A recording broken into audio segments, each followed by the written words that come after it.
시청자 여러분 안녕하십니까? VOA 모닝뉴스 시작합니다. 오늘 18일 개최되는 미한일 3국 정상회의를 앞두고 미국의 전문가들은 이번 3국 정상회담을 통해 미국은 한국과 일본 간 안보 협력을 진전시킬 기회로 삼을 것이라고 예상했습니다. 한국에서는 미한일 3국 정상 간의 핫라인, 즉 직통 전화를 열어 정상 간 소통을 더욱 긴밀하게 강화하는 방안이 구상 중인 것으로 전해졌습니다. 박형주 기자가 보도합니다.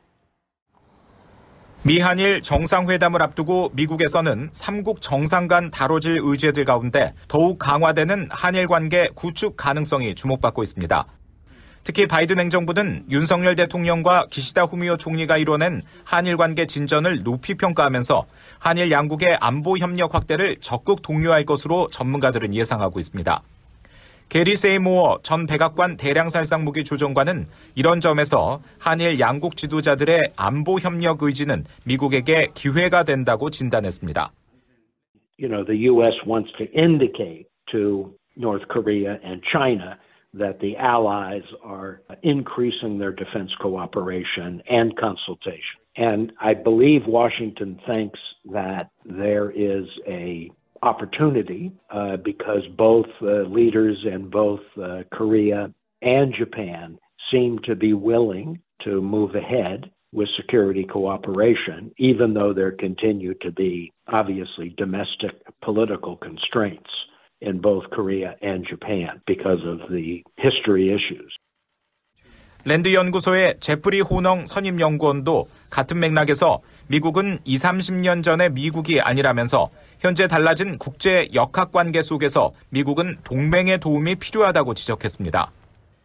The balance of power has shifted as such that the United States no longer enjoys a monopoly of power in the military domain as it once did.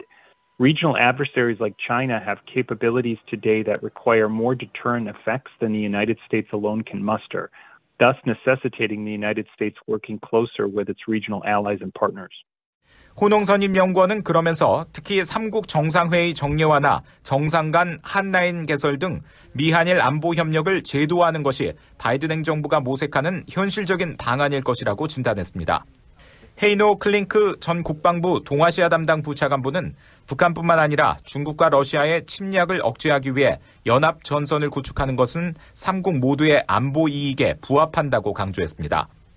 미국 국방장관실 선임보좌관을 지낸 프랭크 미국 평화연구소 선임연구원도 점증하는 북한의 핵미사일 위협을 억제하고 타이완 해협의 평화와 안정 유지 등 미국의 영내 전략을 실현하는 데는 한국과 일본의 협력이 필수적이라고 지적했습니다. 이 같은 분석 속에 이번 3국 정상회담을 통해 한일 안보 협력이 어느 수준으로까지 확대될지 주목됩니다. 안보 문제에 특화한 연례 정상회의나 오커스와 쿼드 같은 미한일 협의체를 제도화하는 방안이 거론되고 있는 가운데 한국에서는 3국 정상 간 핫라인 개설 방안이 제기됐습니다. 한국 대통령실 관계자는 3일 미한일 정상들이 집무실 책상에 앉아 수화기만 들면 바로 대화할 수 있도록 직통 라인을 열어 3국 정상 간 소통을 획기적으로 업그레이드하는 방안을 구상 중이라고 밝혔다고 한국의 연합뉴스가 보도했습니다. VOA 뉴스 박형주입니다. 미국과 한국의 경제외교 담당 차관이 핵심 광물 등 공급망을 포함한 주요 경제안보 현안과 협력 방안을 논의했습니다. 호세 페르난데스 미국 국무부 경제차관과 오영주 한국 외교부 2차관은 3일 전화통화를 하고 오늘 18일 미한일 정상회의를 포함한 고위급 교류를 통해 경제 안보와 첨단 기술 분야에서 내실 있는 성과를 거두기 위한 협의를 긴밀히 해나가기로 했다고 한국 외교부가 밝혔습니다. 이어 핵심 광물 안보 파트너십 등을 통해 글로벌 핵심 광물 공급망을 안정화하기 위한 지속적인 양국 간 공조도 공감했다고 설명했습니다. 양측은 또 올해 하반기에 예정된 차관급 연례회의인 미한 고위급 경제협의회를 통해 두 차관이 직접 만나 정상회담 성과 이행을 점검하고 경제협력 강화 방안을 논의하기로 했다고 한국 외교부가 밝혔습니다. 조태용 한국 국가안보실장이 오는 5일부터 이틀간 사우디아라비아 제다에서 열리는 우크라이나 평화 관련 국가안보보좌관 회의에 참석한다고 한국 대통령실이 밝혔습니다.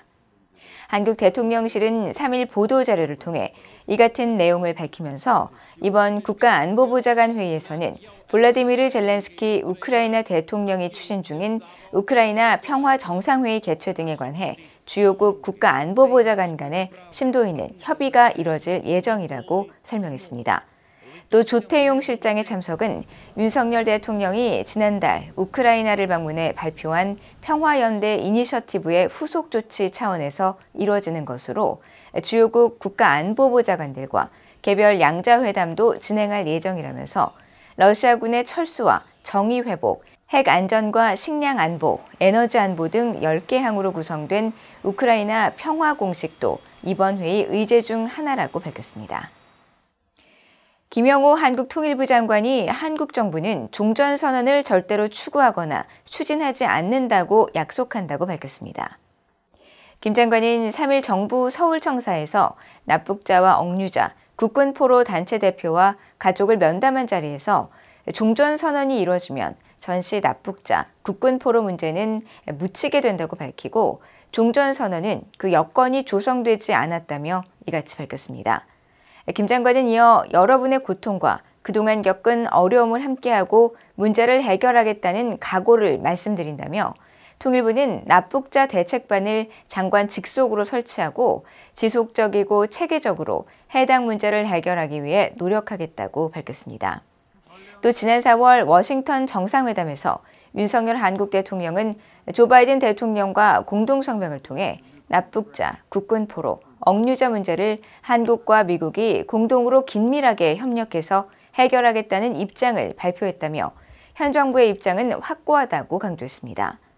종전선언과 관련해 과거 문재인 정부는 임기 막판 북한 비핵화 협상의 돌파구를 마련하기 위해 한국전쟁을 끝내자는 취지로 종전선언을 추진했지만 북한의 핵 미사일 위협이 커지는 상황에서 시기상조라는 비판이 한국과 미국에서 강하게 제기됐었습니다.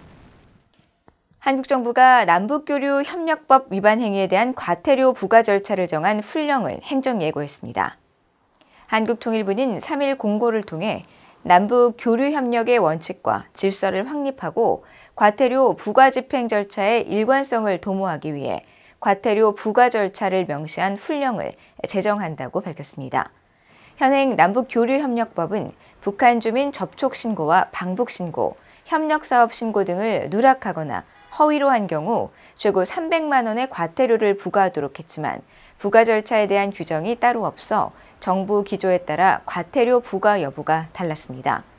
실제로 지난 문재인 정부 5년간 과태료 부과는 단 한 건에 그쳤습니다. 통일부 당국자는 기자들과 만나 그동안 과태료 부과가 느슨하게 관리된 측면이 있었다면서 법과 원칙에 따라 제도적 장치를 만들면 지속 가능하고 건전한 교류 협력 체계를 구축하는 데 도움이 될 것이라고 말했다고 연합뉴스 등 한국 언론들이 보도했습니다. 북한이 판문점 공동경비구역 JSA에서 무단으로 월북한 주한미군 트래비스 킹 2등병의 신병을 확보하고 있다는 사실을 유엔군 사령부에 확인했다고 영국 BBC 방송이 보도했습니다. 영국 BBC 방송은 3일 보도를 통해 유엔사는 북한이 킹 2병의 행방에 대한 정보 요청에 처음으로 응답하면서 킹 2병의 구금을 확인했다고 밝혔으며 그러나 그를 집으로 돌려보내려는 우리의 노력에 방해가 되지 않도록 한다며 북한의 응답 내용에 대해 상세히 공개하는 것은 거절했다고 밝혔습니다. BBC는 그러면서 이 같은 응답은 북한이 킹 2병과 관련한 협상을 시작할 준비가 됐음을 시사한다고 설명했습니다. 이상으로 BOA 모닝뉴스를 모두 마칩니다. 시청해주신 여러분 고맙습니다.